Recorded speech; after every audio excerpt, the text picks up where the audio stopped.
Tengo un sueño recurrente que me veo a mí mismo con un señor, y me presento, soy Jorge Prelorán, y el señor me mira así un poco asombrado y dice, no, perdóneme, usted no es Jorge Prelorán.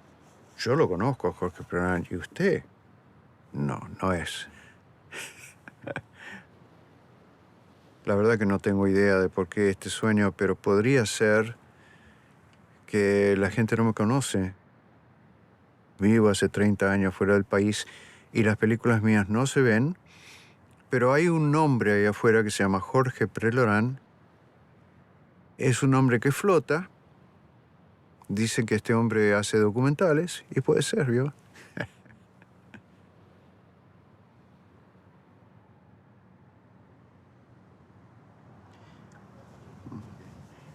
¿Está cómodo? La verdad, no sé. No me gusta mucho ser observado, digamos, con una cámara. En mi cine he hecho muchos documentales, digamos, de gente y he usado el sistema de sonido asincrónico, es decir, que no se ve nunca al protagonista mirar a la cámara o, peor, ser entrevistado en cámara a alguien que está fuera de su visión, ¿no? Pero cuando cuenta un cuento en una fogata, con unos chicos alrededor, y está diciendo que el diablo y qué sé yo, claro que quiero verlo. Y quiero ver ese momento dramático y quiero ver cómo él reacciona, pero estar todo el tiempo mirándolo, haciendo una entrevista a 45 grados de la cámara. Así que no me gusta esto, la verdad. ¿Querés que lo hagamos de otra manera?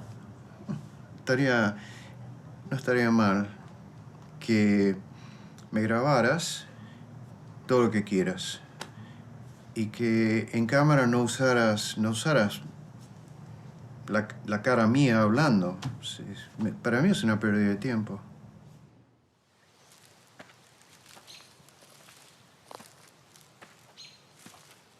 Mirando para atrás, uno podría decir que soy respetado por la obra que hice. 60 y pico películas.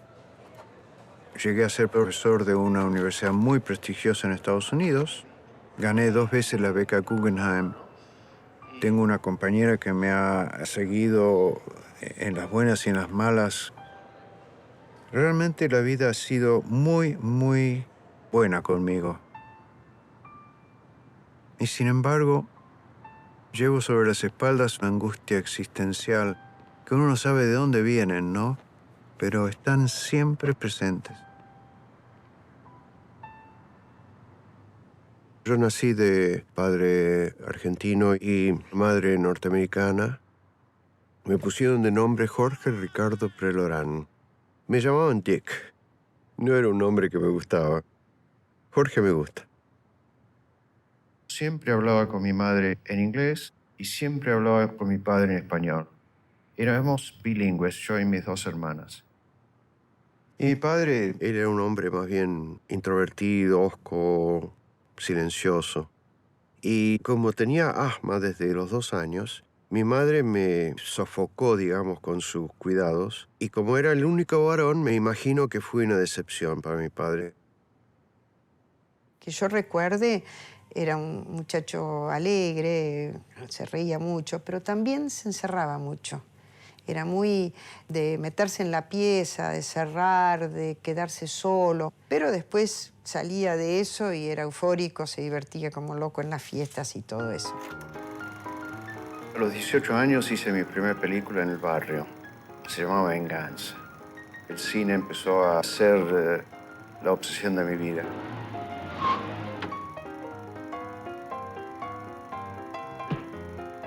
La amistad con Jorge Ricardo Prelorán, nosotros lo llamábamos Dick, fue una amistad de barrio.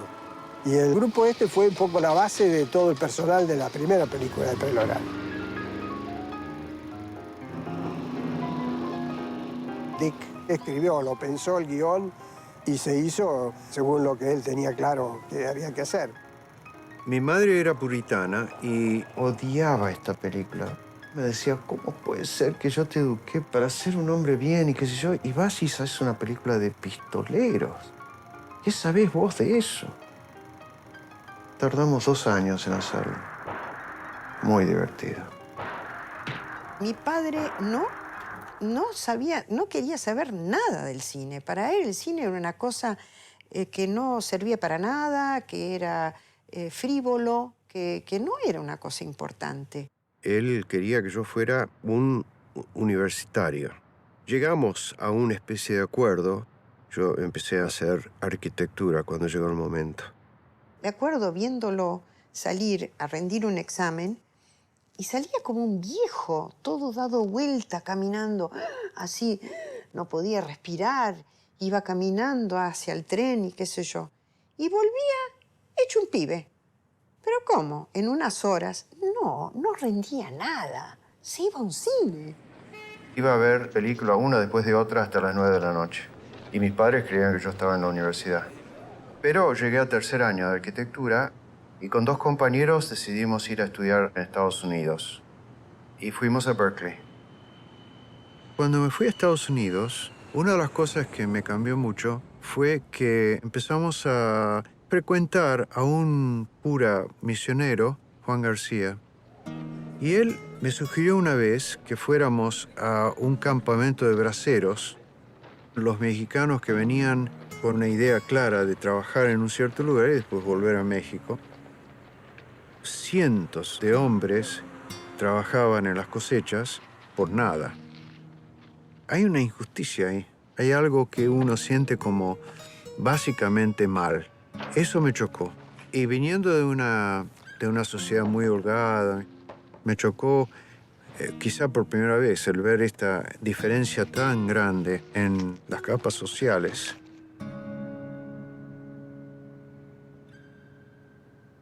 Al fin de un semestre, yo me di cuenta que yo no servía para arquitecto. Decidí dejar. El cine me tiraba, era una cosa. A la semana o las 2 semanas yo ya estaba preparando una película. Fui una decepción para mi padre. Y fui la oveja negra por años. Finalmente,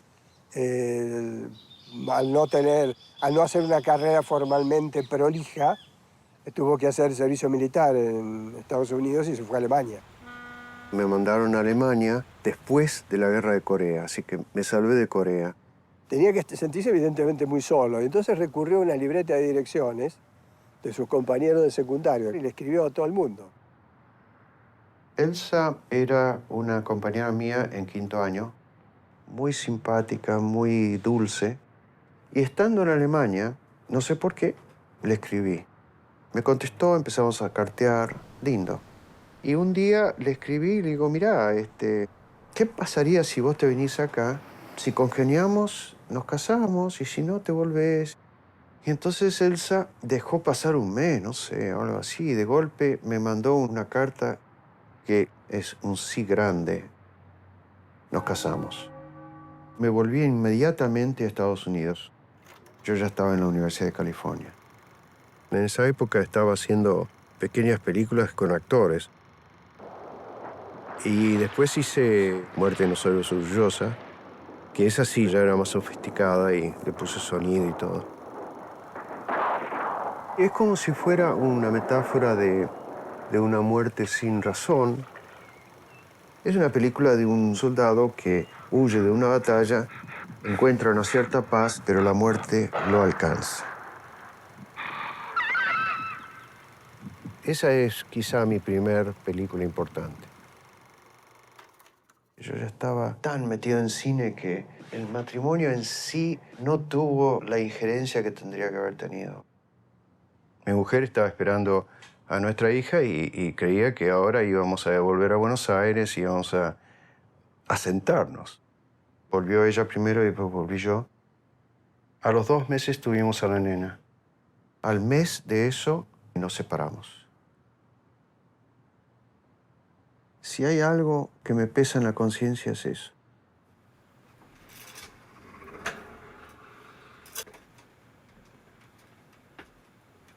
Yo lo único que recuerdo, así como algo que me preocupaba, era que yo no tenía imaginación para escribir guiones de ficción. Entonces, cuando se presentó la oportunidad de hacer un documental, la agarré.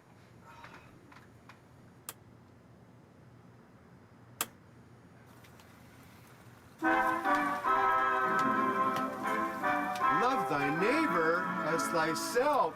Oh.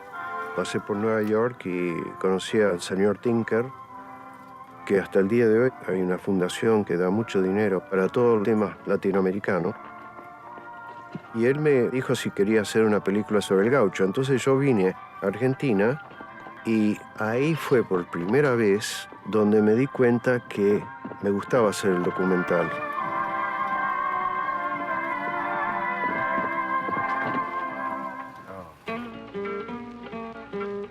Y como me sentía muy cómodo filmando en el interior, con gente que uno podía estar sentado, sencillo, escuchando, tranqui, ahí encontré el lugar.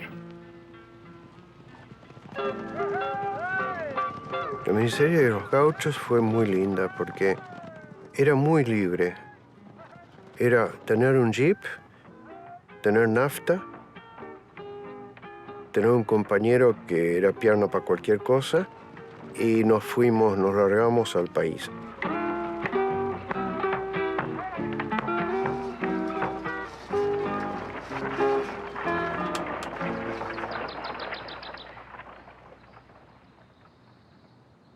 Cuando pasó por acá, cuando iba a ser el gaucho de Salta, vino a casa.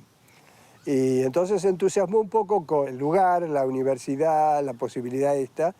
Bueno, al día siguiente lo vimos al ingeniero Birra, que se entusiasmó con la idea y lo incorporó inmediatamente. Y ahí fue donde nacieron las principalísimas películas que hizo acá en el noroeste, financiadas por la universidad.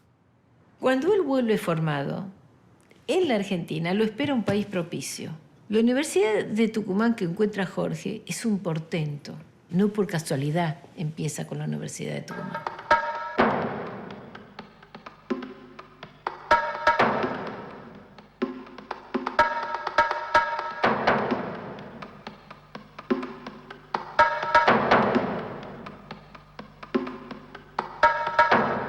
Hice 3 películas sobre el gaucho y se las presenté al Fondo de las Artes, especialmente al doctor Augusto Raúl Cortázar.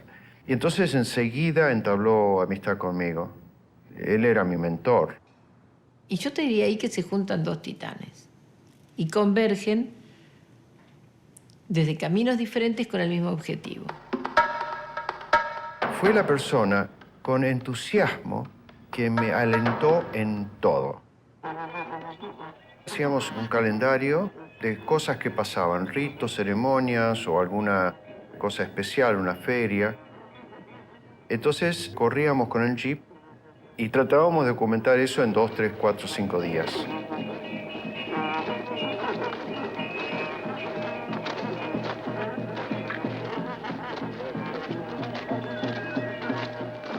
Él andaba mucho con la cámara en la mano, con su gran angular de 11 milímetros, ahí cerca de las caras. Era una Bolex que eran buenas, pero eran viejas. Una era de 3 lentes y otra con un zoom que no tenía visor. Y yo estaba allá arriba en la iglesia imaginándome más o menos cómo eran la procesión que venía. Y vimos maravillas, ¿no? Cosas fantásticas. Y era la aventura. Todo lo demás es secundario. ¿Qué come? ¿Dónde va? ¿Dónde voy al baño? ¿Dónde voy a dormir? ¿No? ¿Cómo me las arreglé? No sé. Él compaginaba, él cortaba, él hacía todo. Yo le cortaba los negativos, las copias de control, que en ese tiempo no teníamos dinero y se hacían con una sola luz, acá en Buenos Aires, y algunas ni se veían, pero las copias las hizo en Estados Unidos y salieron buenas. Como yo tenía tan poca película, yo tenía que filmar solamente lo que iba a usar. Entonces era muy concreto. Vos sos el ojo, filmás algo, y luego ese algo vos ya sabés para qué lo vas a usar. Porque Soy un realizador. Es el que hace todo.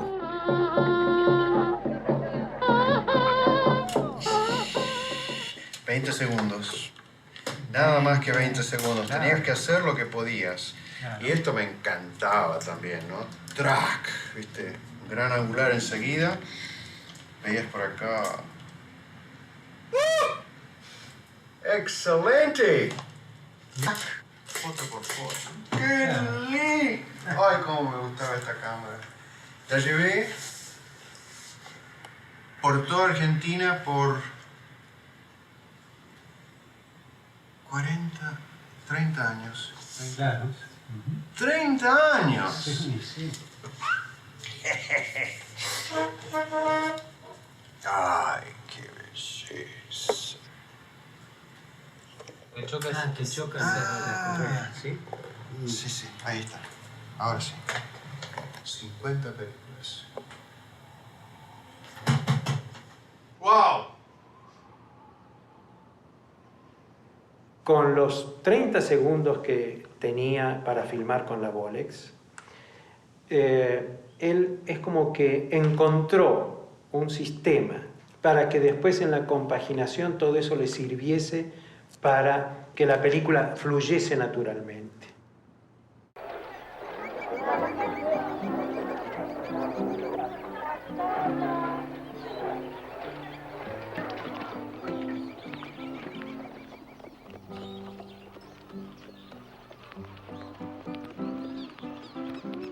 Esos cortos son indispensables para aprender con las manos sucias a cómo hacer las cosas, a cómo compaginar, probar, hacer. Hace la próxima, mejora un poco, la próxima mejora otro más y así.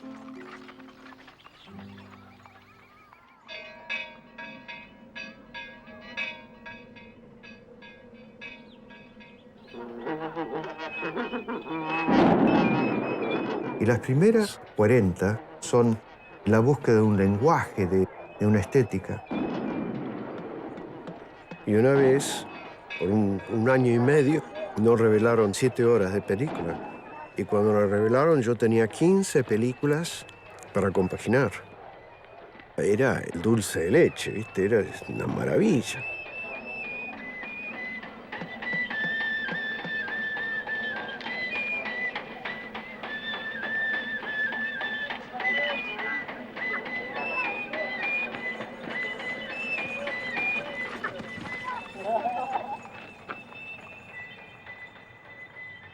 Cuando él vivía en Tucumán, lo veía cada 2, 3, 6 meses. Y bueno, mientras él no estaba, no sabía dónde estaba. Llegaban muchas tarjetas postales.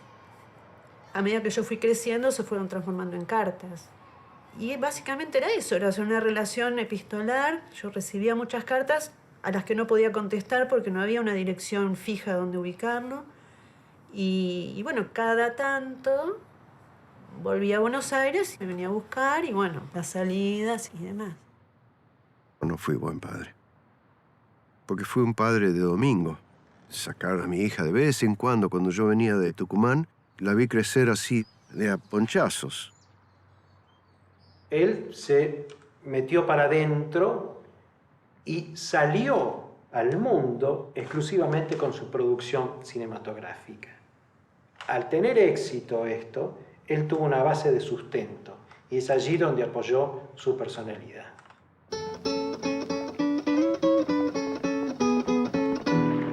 Hice muchos documentales cortos. Usé locutores que eran los que hacían los comerciales en televisión. El eje de la montura pampeana está constituido por 2 cilindros, los bastos, que se hicieron rellenos de junco o cerda. El cuero vacuno ha de constituir, juntamente con la madera y el hierro, los 3 elementos que formarán el recado. Tenían una forma de decir las cosas muy engolada, muy superficial. Escritas por una persona que más o menos sabía. Cada uno de los trozos, marcado con ayuda de una plantilla, será cortado y dará origen a un basto, cuya forma y adaptación al lomo del caballo dará la pauta de la habilidad y experiencia del artesano. Entonces no te podías acercar. Era como si mirabas por una ventana y ves algo, pero no te dejan entrar. Y eso me empezó a cansar.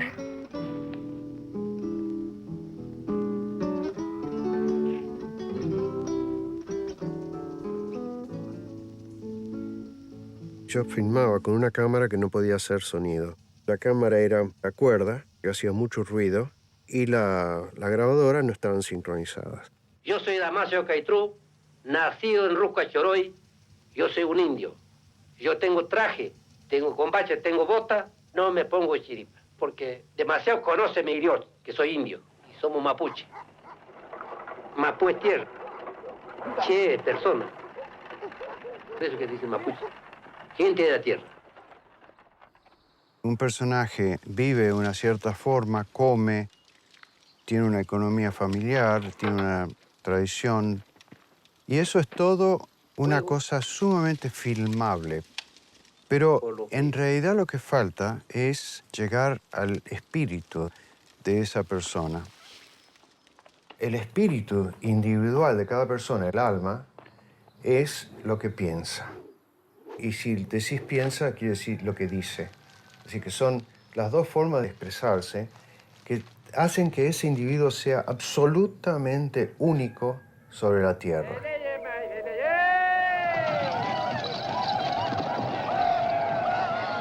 No hay como los mapuches. A los mapuches los escuchan nuestro Dios. Por eso hay que tener villatud de las indígenas. Quemen algo. Y el alma se va al cielo.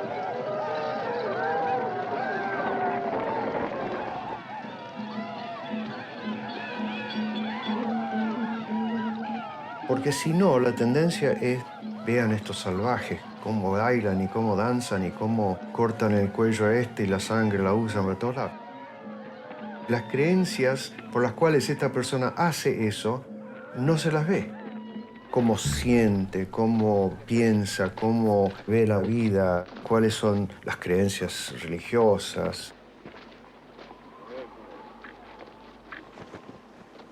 Si uno grabara la voz de esa persona, si uno usara, por un lado, la película y encima el sonido no sincrónico, preguntándole específicamente todas esas cosas que no están en la película, el resultado es un ser humano complejo.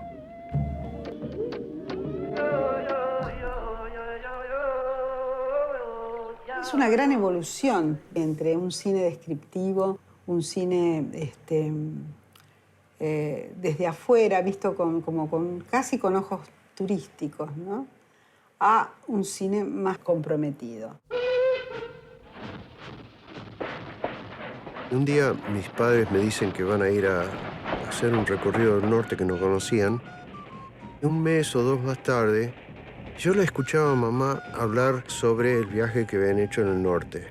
Entonces me acerco y le digo, ¿qué te pareció por Marca? No sé, bueno, viste, esa gente un poco, en fin, sucia. Me dejó planchado, porque había visto algo que no tenía nada que ver con la experiencia mía.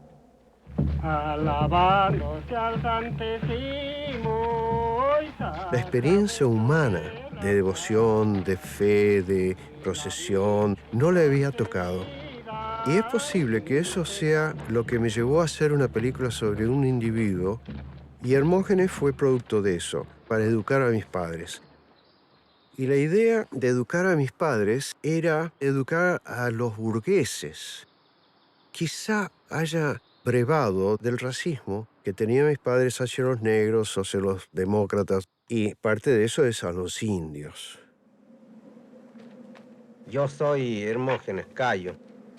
Cuestión de cosas religiosas, es la afición mía nomás. Con Hermógenes pasó algo especial.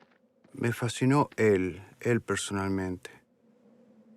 Empecé a sentir que con Hermógenes estaba empezando a tomar el problema del racismo, porque yo creo que el racismo es desconocimiento. La forma de ir eliminando el racismo es educar humanamente, conocer a otra persona. Entonces, la etnobiografía es ideal, porque llegas a conocer el alma y te das cuenta que quiere lo mismo que vos para tus hijos, que desea esto, que cree en Dios, que esto, eso es igual.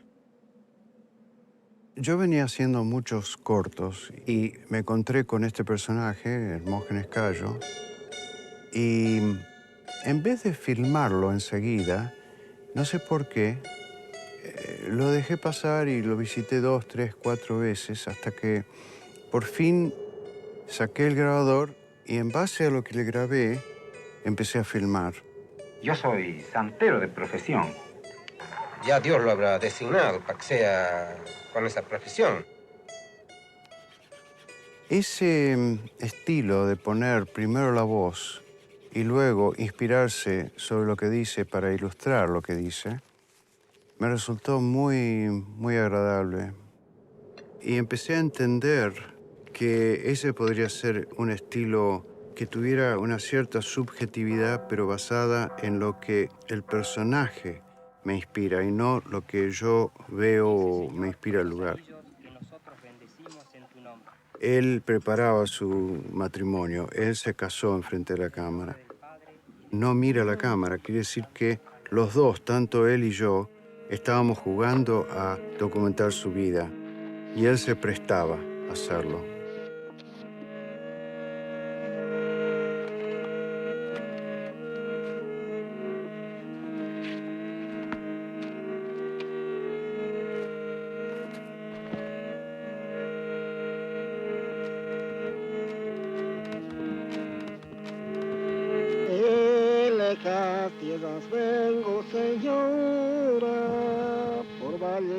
Y Hermógenes fue la primera película de varias que hice que se llamaron eventualmente etnobiografías.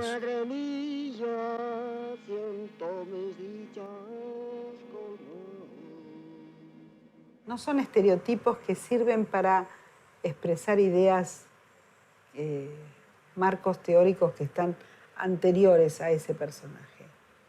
Hay un sentido de comunicación con los personajes. No ejemplifica teoría política. Es un artista que trabaja con el audiovisual, ¿no? Y es a través de eso que él funda mundos y funda ideologías. No es al revés. Desde el 61 empecé a tomar anfetaminas. No se sabían las consecuencias. Eran para adelgazar y yo siempre fui gordito. Cuando empecé a tomar eso, una por día, yo era impresionante y me sentía muy bien. Ahora, dejas de tomar y te viene una depresión total. Y por 6 años lo tomé y decidí no tomarlo más. Recuerdo que eran 6 meses de ser un vegetal. Tenía unas grandes depresiones. Al terminar un día de trabajo, llegar al cuarto de hotel o a donde, lo que nos daban o donde estuviésemos, y Jorge desplomarse sobre la cama, y todo esto no sirve para nada, y todo lo que filmamos es una porquería, y yo no sirvo para nada. Estaba en un proceso de negatividad. El artista es una persona desequilibrada, que no puede encajar con la vida común. Entonces, encontrás en el arte la forma de equilibrarte. ¿Y qué pasa? Terminás la obra, la sacás y no pasó nada. Entonces tenés que volver a hacer otra. Porque la única forma de equilibrarte es haciendo algo creativo.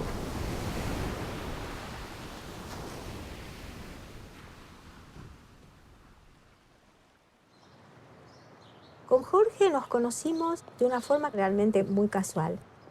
Yo trabajaba muy cerca del Homero Alsina Tevenet. Un día estaba en el tren y una persona estaba leyendo, creo que era el Clarín. Me llamó la atención una imagen, que era un señor, como un indígena, con un gran crucifijo. Yo dije, yo a este señor lo conozco. Pero qué raro que me resulte una cara tan conocida. Y cuando llego, me dice Homero, ¿cómo estás? No sé, digo, creo que a esta persona la conozco.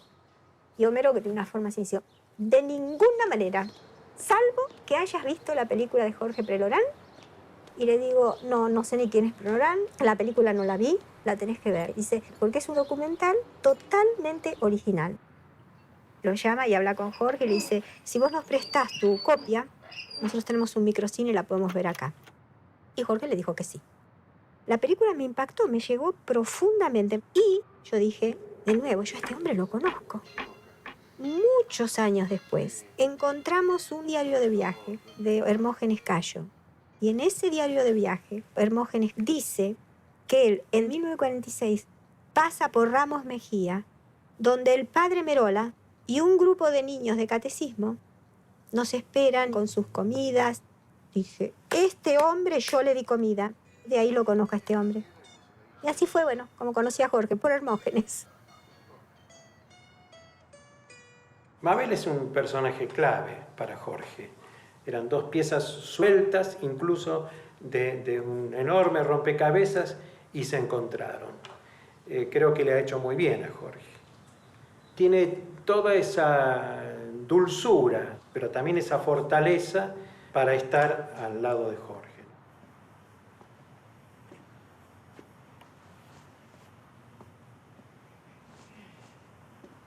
33 años ha sido mi compañera. Es una gran mujer. Me pone el piso para que no salte demasiado. ¿Qué es lo que le queda? El corte ese primario de la... Y le gusta lo que hago. Como ella tiene sus cosas por hacer, entonces hacemos los dos nuestras cosas y le muestro lo que hago, lo lee, me da sus opiniones, cosas así. Un día estábamos en la universidad con Mabel y se acerca un profesor, muy amigo. Y me viene de atrás y me dice, Jorge, ¿quién te cortó el pelo? Es un desastre, parece todos escalonados. Y me doy vuelta y le digo, Mabel, no, perdóname, pero yo creo que Mabel estaba enojada conmigo ese día y... Puede ser.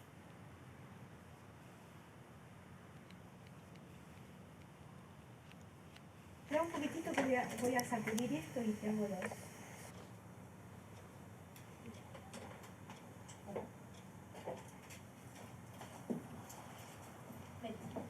Bueno.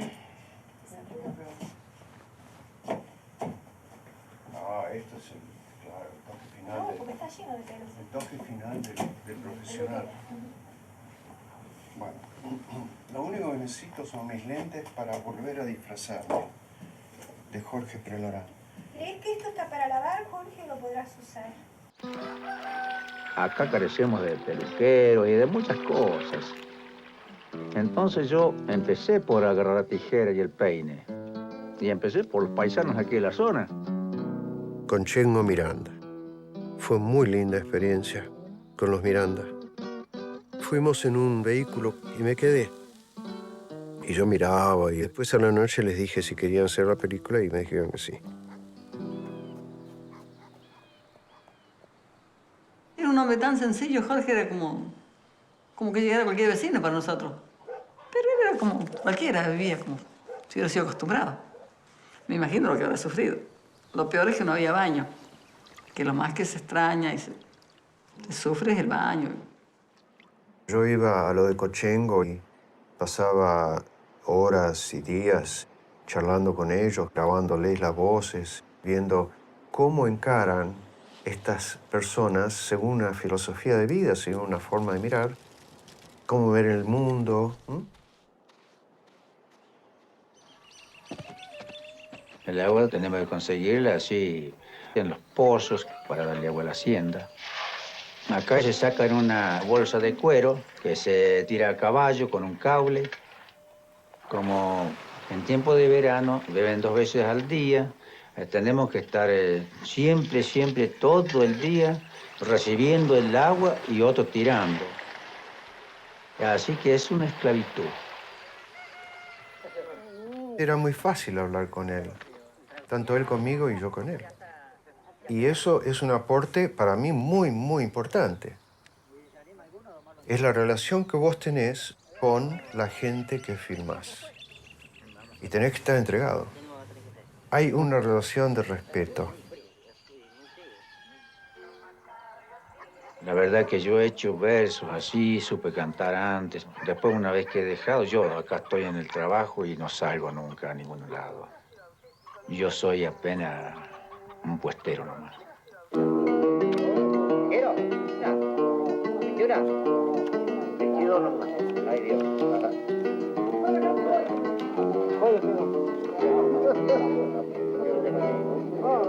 Yo también, porque soy criollo, me gusta pulsar la cuerda. Con la guitarra a la izquierda y en la voz el desarrollo. La película resultó un alegato, resultó la presentación de un documento, de un testimonio de una realidad marginada, distanciada, aislada, sin recursos y sobre todo separada por el olvido. Y después de eso, que hicieron la película, se hicieron camino, ya la gente podía llevar materiales, todos empezaron a hacer casas, a poner molinos. Pues si no, antes era un suplicio. Y llegar a Santa Isabel, había que venir a caballo de allá. Por la película, Jorge Prelorán, que fue más allá de la filmación, gestionó y obtuvo la apertura de una calle de por lo menos 40 50 kilómetros, una ruta, que vinculó como a 17, 18 puestos, todos con salida entonces a la calle y abandonaron las viejas huellas.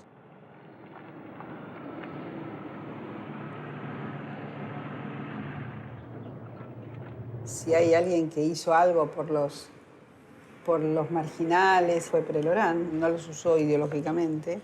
Prelorán era amado y apreciado por la gente que le interesaba lo poético, el cine, y también la posibilidad de identificación con esos personajes que, si bien eran la otredad, no eran la otredad. Uno sentía que termina una película de Prelorán y vos conociste un tipo y casi te hiciste como amigo de un tipo. Y el origen es la fotografía famosa que se conocía acá, que se había publicado en un diario, y una copia gigante que había de la foto, tipo mural, estaba en la Peña Temple del Diablo. Esa foto que vio Jorge motivó en él la inquietud de quién se trataba.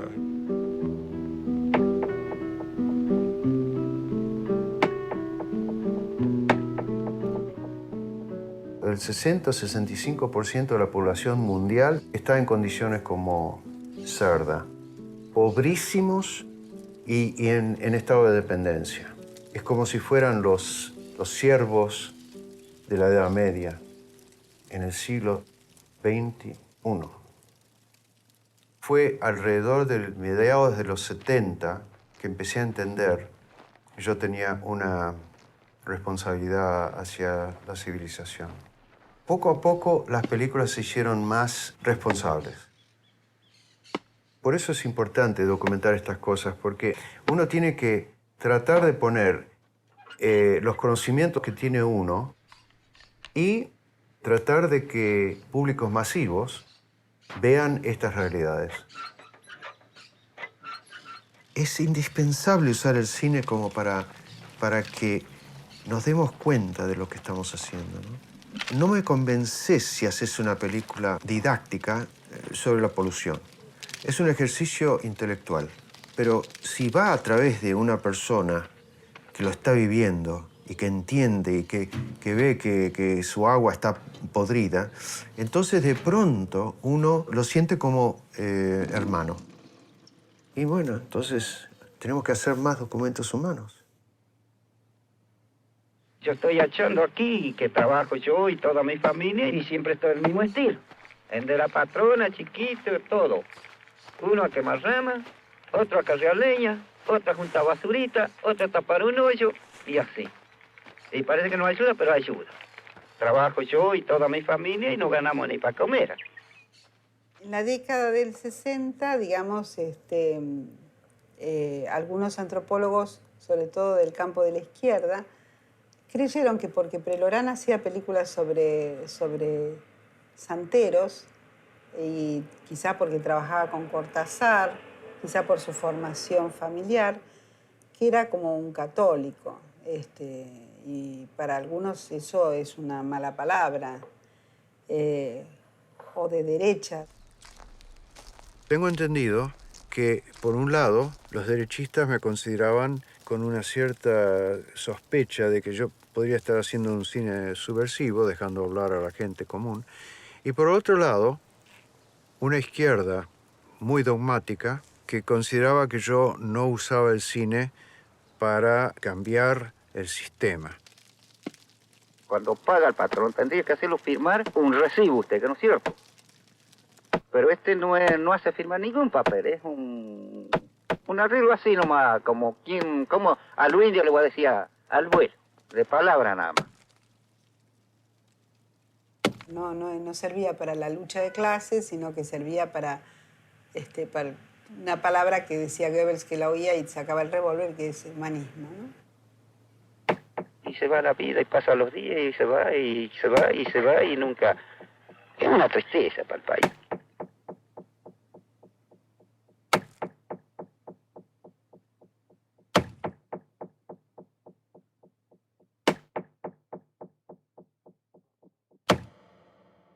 En el momento en que asumieron los militares en el 76, yo sentí que tarde o temprano, en alguna lista o alguna cosa, iba a aparecer mi nombre. Y entonces opté por irme. Fue así de un día para el otro, vino, avisó, se despidió y nunca más no, pero como te decía, 8 años no lo volví a ver. Entraron 10 ursos a la casa y se llevaron a la sobrina de Mabel, ¿no? Y entonces yo pensé, si alguien entra en mi departamento y ve todos los libros que tengo, o las películas que estoy haciendo, sin preguntarse me llevan. Y yo no estaría vivo si no fuera porque ese día no estábamos en casa. Un día llegamos a casa, mi mamá y yo había estado en el colegio, mi mamá trabajando, y nos avisaron los vecinos que habían estado los del ejército buscándonos, haciendo preguntas en todo el edificio, a los vecinos. Hicieron toda una indagatoria en relación a qué vida llevábamos nosotras, qué relación teníamos con él, qué frecuencia de trato teníamos y demás. O sea, que vinieron preguntando por la relación que teníamos con él. Y a partir de ahí, y por bastante tiempo, todas las cartas de él llegaban abiertas, y notoriamente abiertas. No como que, se quedó mal pegada. Se notaba que habían sido abiertas. Tuvo la suerte de poder irse antes de que llegara a mayores. No quiero ni pensar qué hubiera pasado en otras circunstancias. Pero... Yo me fui de la Argentina con el miedo de ser perseguida. Muchos de mis compañeros habían desaparecido.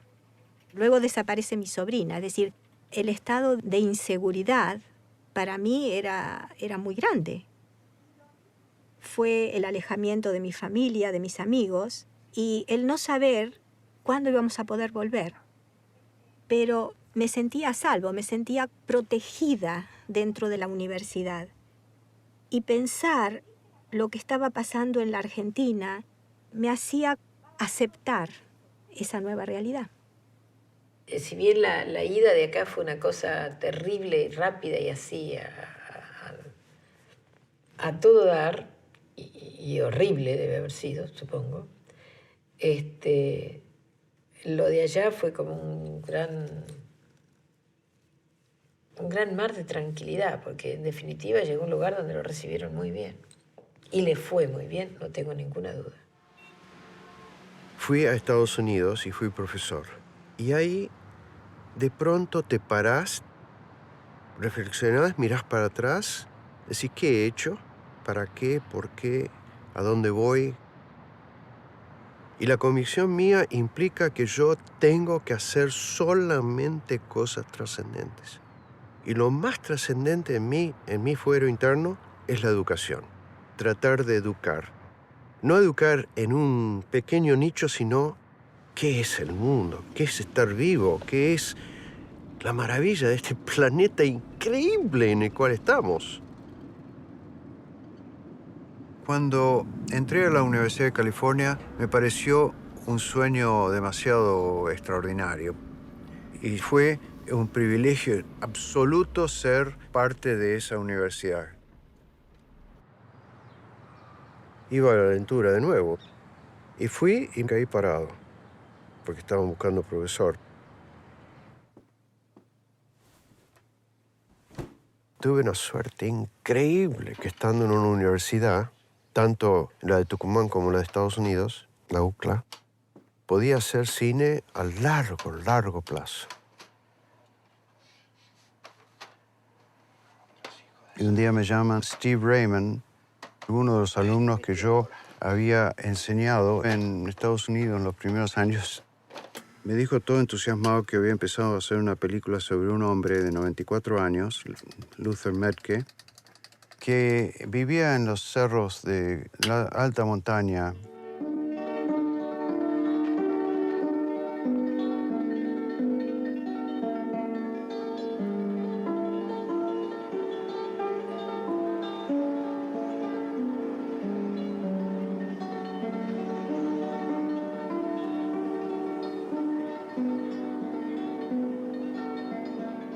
Luther era un personaje muy encantador.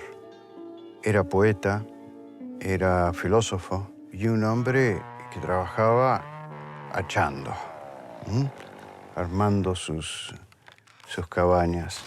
Un encanto de persona. Steve estaba haciéndolo y de golpe le salió un trabajo en Kenia. Tenía que ir a África y me dijo desesperado ¿qué hago? Y le digo, bueno, está bien, mándame todo y yo te lo termino. Entonces, bueno, filmé un poco más y lo compaginé y terminé la película y él volvió, la empezó a mostrar y la presentó para la academia. Y un día me llaman, todo excitado, en el año 81, que estaban los nominados para el Oscar y entre ellas Luther Metke a los 94 años. Codirigida por Steve y yo.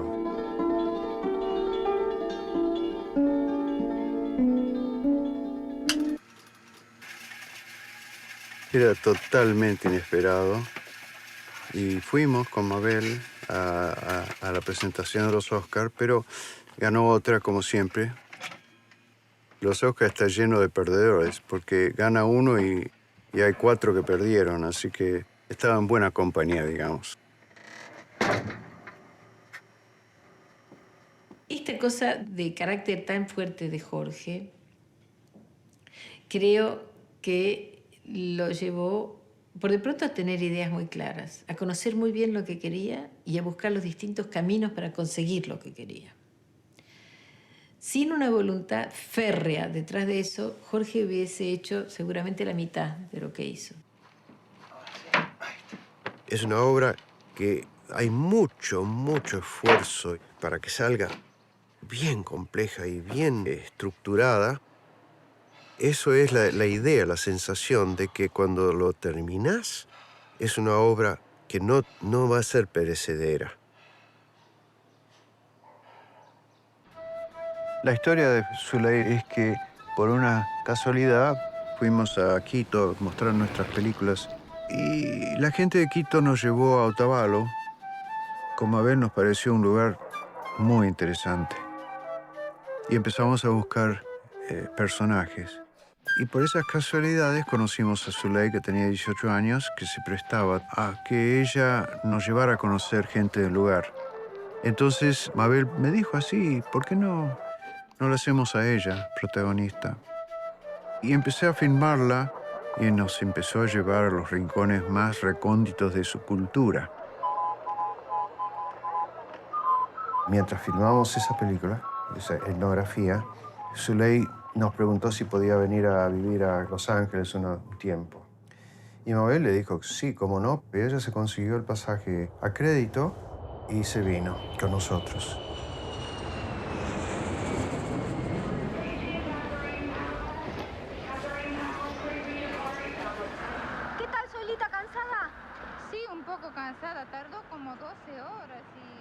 Se quedó 6 meses en Los Ángeles. Y ahí, por embromar nomás, yo filmé algunas escenas de ella en distintos lugares de Los Ángeles. en una playa y en esto y lo otro, mientras aprendía inglés y una serie de cositas que no tenían mucha conexión con nada. Pasaron varios años y era mucho material. Yo tenía 1 hora y media de material sólido, antropológico, que mostraba a antropólogos y les encantaba y me incitaban a terminarlo, pero 1 hora y media no se aguanta si no hay un elemento dramático que haga que uno quiera seguir mirando para llegar a algo. Y un día invité a un colega mío que la vio en Moviola. Dice, me encanta, pero esto no es lo que vos me contaste de ella. Que ella volvió a Otavalo, que no la recibieron bien, que volvió acá, que volvió allá. Mientras hablaba, digo, pero lógico, el tema bien podría ser transculturación.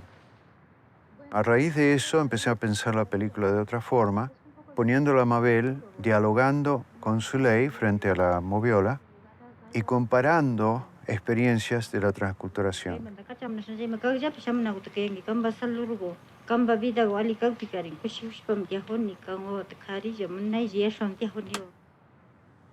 Yo creo que no le hicimos un bien al hacer esta película. Yo entiendo que económicamente puede ser mejor acá, pero estar tanto tiempo alejado de la familia, de la tierra, de los amigos. Yo no creo que ustedes sean responsables, Mabelita, porque mi padre mismo, desde muy niñas nos educó diferentes y pienso que tarde o temprano hubiera salido igual.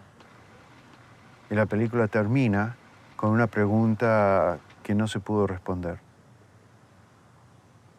¿Y Zuley? ¿Qué piensa hacer?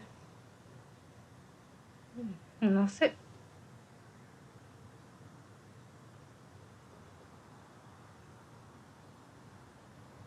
No sé.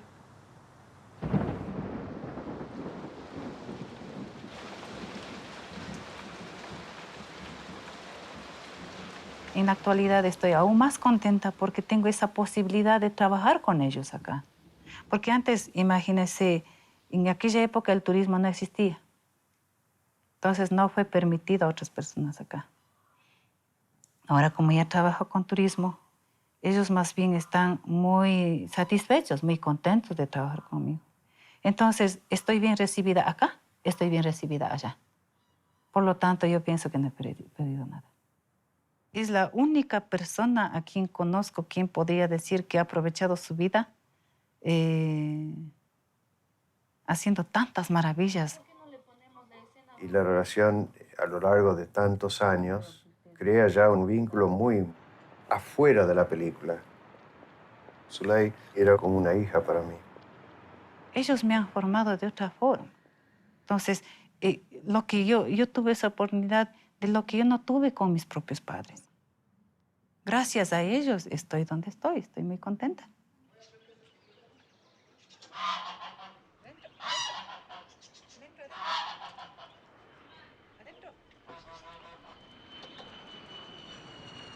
Cuando volvimos, después de haber estado años en lo que le llaman el destierro, el volver a la Argentina es como no habernos ido nunca. Es decir, muchas veces comentamos que bajamos del avión en Ezeiza y nos cuesta pensar en nuestra realidad norteamericana. La sensación es como que no nos hubiéramos ido nunca.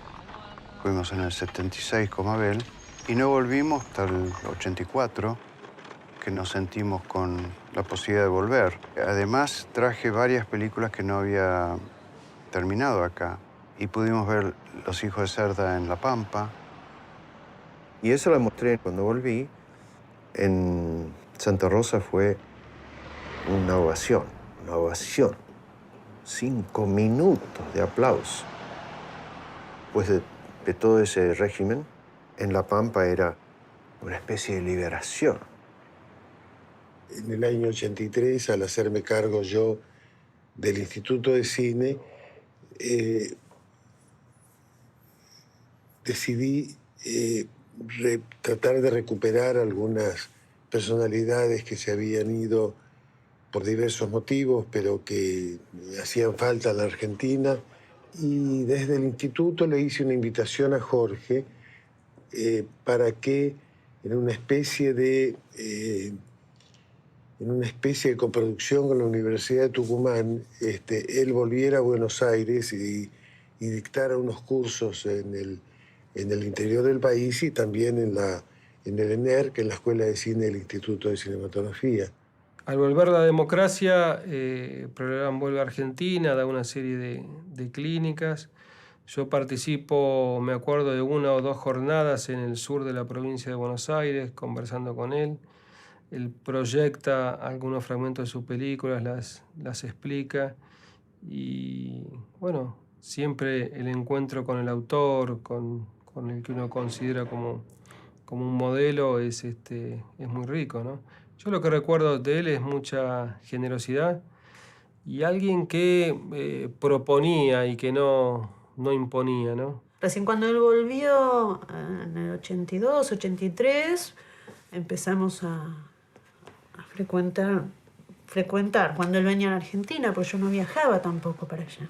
Yo creo que estos últimos 15 años la cosa se puso más fluida. De vuelta Mabel tiene mucho que ver con eso. Yo tengo muy buena relación con Mabel y eso hace también que todo sea mucho más natural. Ahora tenemos más contacto con mi hija y hay un interés de que van, vienen, no sé. Y eso me agrada mucho. No puedo pedir más. Mi nombre es Jorge Prelorán y seré quien los guiará a lo largo de esta serie de 7 programas sobre algunos aspectos poco conocidos de la región patagónica, ya que se refieren a su remoto pasado. Por una casualidad, vino un paleontólogo que conozco bien a mi casa en Los Ángeles y dijo que estaba encontrando cosas muy interesantes en la Patagonia. Entonces, hagamos una película, digo yo, ¿no? Bueno, tipo Balcony Set, consigue 4 científicos como mis asesores y empezamos. No bien yo empecé a hacer otras cosas y empecé a ver otros temas.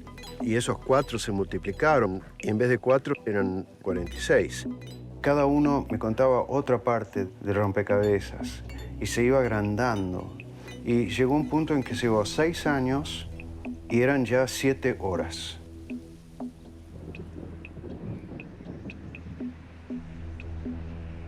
Un tipo como Jorge, yo considero que así como fue usado en el buen sentido en una época, después fue absolutamente desusado, destratado.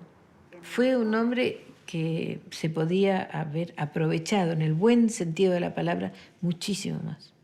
El programa de hacer geografía e historia de la Argentina, desde la televisión con programas de media hora, todos esos programas en cualquier otro país hubieran funcionado. No encontró difusión eso. No encontró difusión.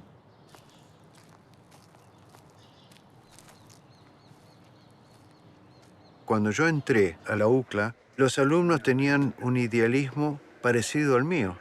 Y los que elegíamos eran gente que tenía unas ganas locas de comunicar ideas que tenían. No de ser director o guionista, sino ideas. Eso era lo que yo fui a hacer. Porque enseñar cine aprenden solo. Lo que necesitas es infundirle filosofía, modos de mirar, responsabilidad de ser un artista. ¿Qué es lo que vos querés cambiar? No ser simplemente un director. Hacia el final, cuando yo ya tenía 60 años, empecé a sentir la diferencia generacional. Con el tiempo se fueron haciendo cada vez más duros y más específicos en querer entrar en la industria. Y llega un punto en que vos decís, no, al tercer año están haciendo pilotos para demostrar lo que pueden hacer a un productor de televisión. Qué pena. Hollywood, y no hay otra. Y me fui dejanando. Hace unos años, 6, 7 años, me enteré de que tenía cáncer en la próstata, me la sacaron. 2 años estuvo bien y de golpe empezó a aparecer de nuevo el elemento canceroso dentro de la sangre. Y entonces me dan drogas y me tratan de paliar y lo han logrado, aunque de vez en cuando sube y baja. ¿Y este se lo pedís al...? Tengo que pedírselo especialmente, sí. Porque me tiene que dar una hoja para ir. Una receta. Ah, eso te lo dan ahí. Lithium, Procrit, Prozac. Perfecto. Y al médico para que prepare una orden para el Dexatro no sé cuánto. Bueno, very good. Thank you, Mabel. You're welcome.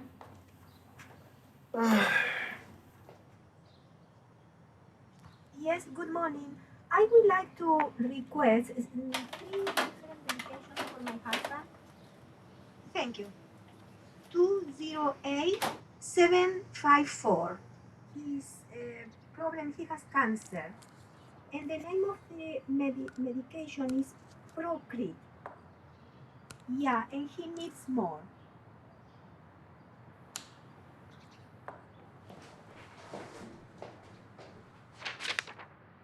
Cuando me jubilé de la UCLA, dije, bueno, no voy a filmar nunca más. Tenía 60 y pico años y no quería. Entonces encontré con 60 películas que había hecho y no sabía qué hacer con ellas. Entonces empecé a pensar que sería muy lindo que se usaran como elementos didácticos.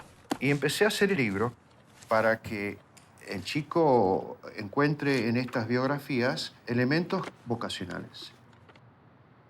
La audiencia de estos libros sería gente del colegio secundario. Lo que estos libros pretenden es enseñarles a estos jóvenes que toda la vida ha sido difícil llegar a hacer lo que uno quiere, pero que si uno tiene constancia puede no solamente sobrevivir con eso que hace, sino ser feliz. Es decir, que se puede llegar a hacer lo que uno quiere. El libro es una historia de vida. Y trato que sienta la presencia de un chico al cual va dirigido. Tengo una meta muy específica, entender la humanidad a través de los individuos. Tengo 30 de esos que se van complementando y se va armando un enorme coro. Uno de los más lindos de la colección es el de Luis Chauque.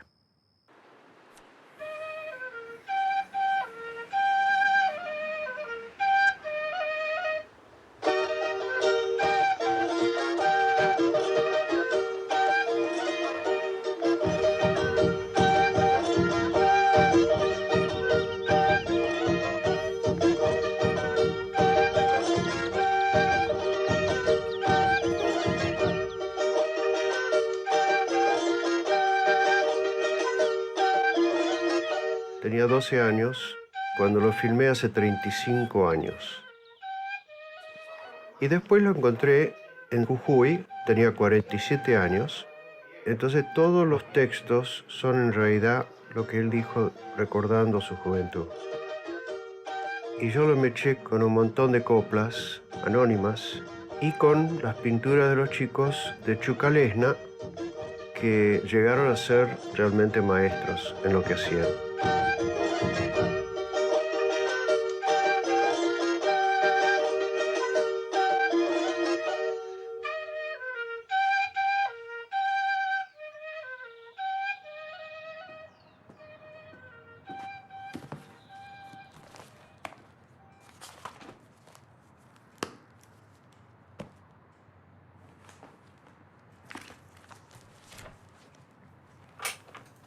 Hello. Pedro.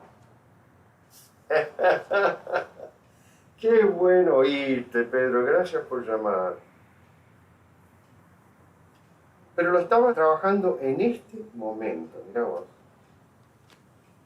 Vos sabés, Pedro, que están acá 2 cineastas que están haciendo una película sobre mí.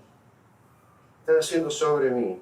Y es muy posible que nosotros viajemos con ellos, así, puede ser en abril, mayo, para el norte, y quizá te quieran entrevistar.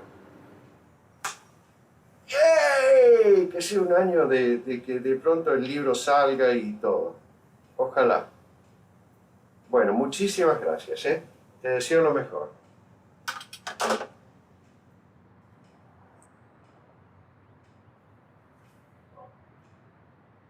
En el caso de Hermógenes Cayo, es una historia que nunca se acaba. Es como si estuviéramos ligados ya con esa familia de una forma que no se puede separar, no se puede romper. Mi nombre es Pedro Pablo Cayo, hijo de Hermógenes Cayo. De Jorge tengo muchos recuerdos porque, como se ve en la película, fui por primera vez al pueblo, a Abrapampa, donde se ve el tren, que para mí era desconocido, se ve el caño de agua. Nosotros no teníamos agua potable donde vivíamos.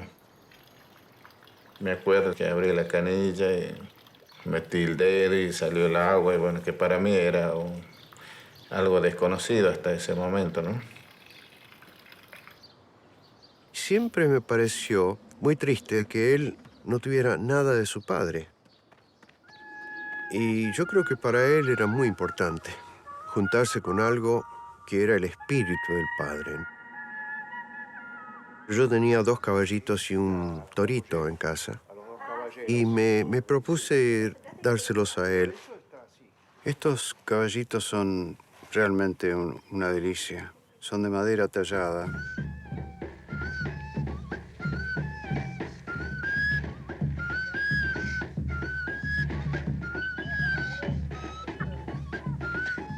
Yo los gocé, yo los he gozado. Además tengo la película para recordarlo. Así que nos acompañaron por 50 años casi. Así que bueno, los tiene él ahora. Ojalá los disfrute. Cuando los libros empezaron a hacerse, no solamente lo veía como un producto muy caro, sino a nivel personal devastador, porque nos llevaba cientos de dólares por mes cuando estaba en papel y en tinta. Jorge prefería quedarse sin comer, pero para mí era angustiante. Cuando Jorge vio la posibilidad esta de hacerlos en forma virtual, lo vi mucho mejor, por lo menos mucho más factible. Es obra virtual, porque no existe hasta que alguien decida imprimirlo. Sea en un CD o sea en libros o lo que quieran.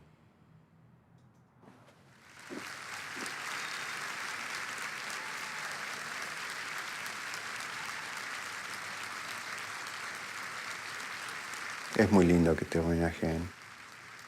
La gente parece que genuinamente les gusta mi cine.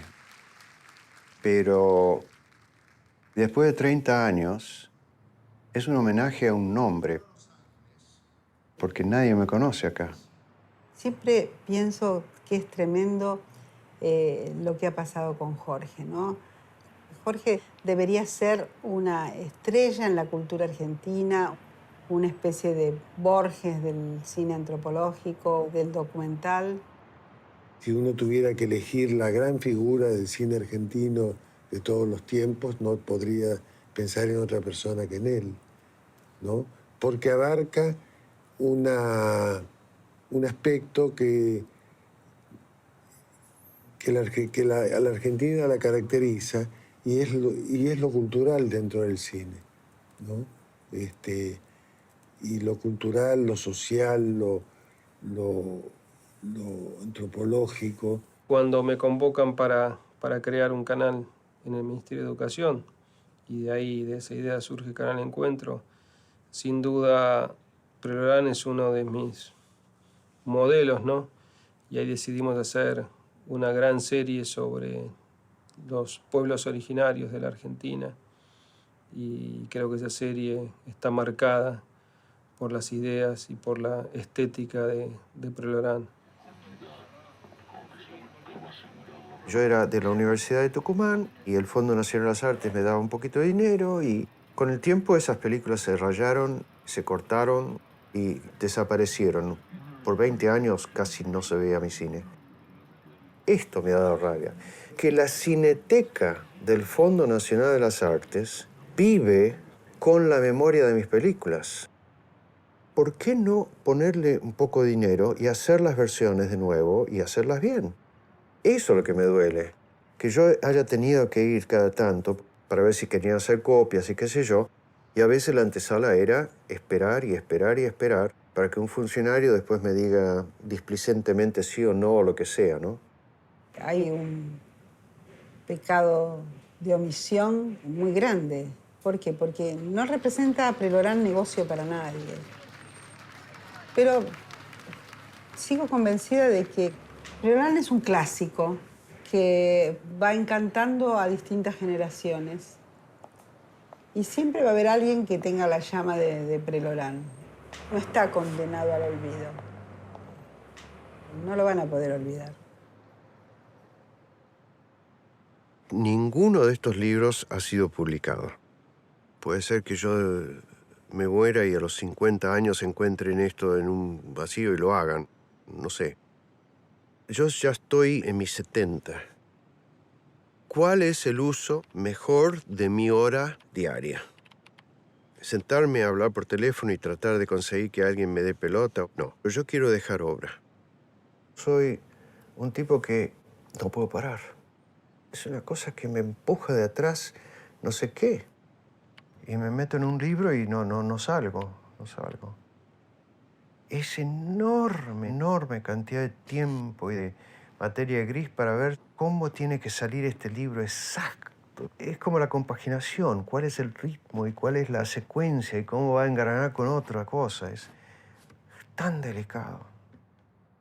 Y pasan los años y ahí estoy, en un limbo, haciendo el libro, pero no sabiendo si alguien va a querer tomarlo como un hecho comercial.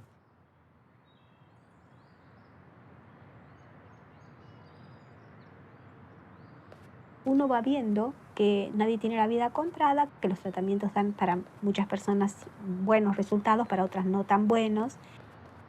Y vas aprendiendo también a aceptar la realidad, ¿no? Cada uno tiene que tratar de ajustarse a lo que le tocó, ¿no? Ya he sobrevivido 6 años. Y entonces uno dice, bueno, está sobreviviendo. Bien, la mente bien. El cuerpo a veces me acompaña, pero el pulmón no. Entonces es muy difícil caminar y me agoto mucho y a la larga estoy cansadísimo, agotado.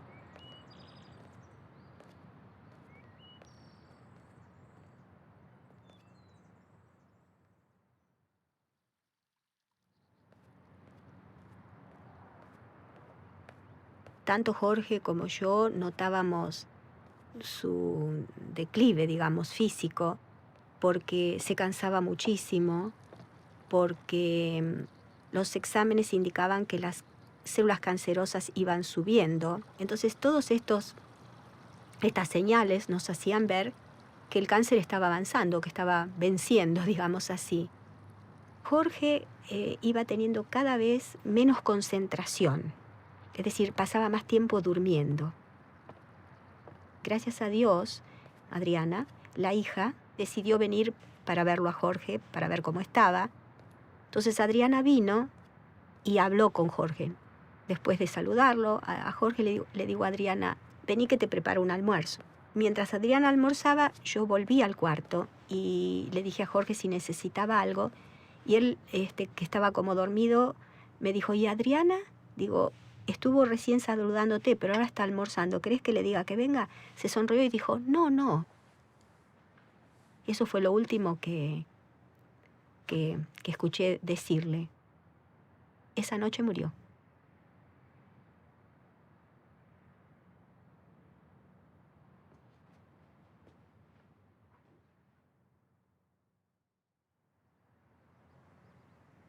Uno mira para atrás y siempre hay algunas cosas que hubiera hecho distintas. Estoy seguro que todos tenemos eso, todos. Pero en las grandes cosas, en las grandes decisiones filosóficas, hacia dónde uno quiere ir o lo que deja y todo eso, no tengo algo importante sobre el cual yo podría decir que estoy arrepentido. Yo creo que todo el mundo, a la larga, está pensando, ¿qué voy a dejar? Cuando me muera, ¿cuánta gente va a ir a velarme? ¿Se acordarán de mí después de muerto? ¿O habrá alguien que llorará mi muerte? Hay una serie de cosas que uno diría, pucha, yo quiero ser recordado. Uno deja también la obra. Y la obra tiene un peso importante.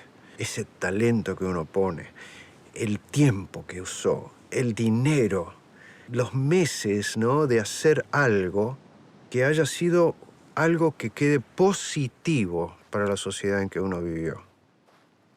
Entonces podría decir, quizá cuando muera, que dejé el mundo un poquito mejor de lo que era cuando yo nací.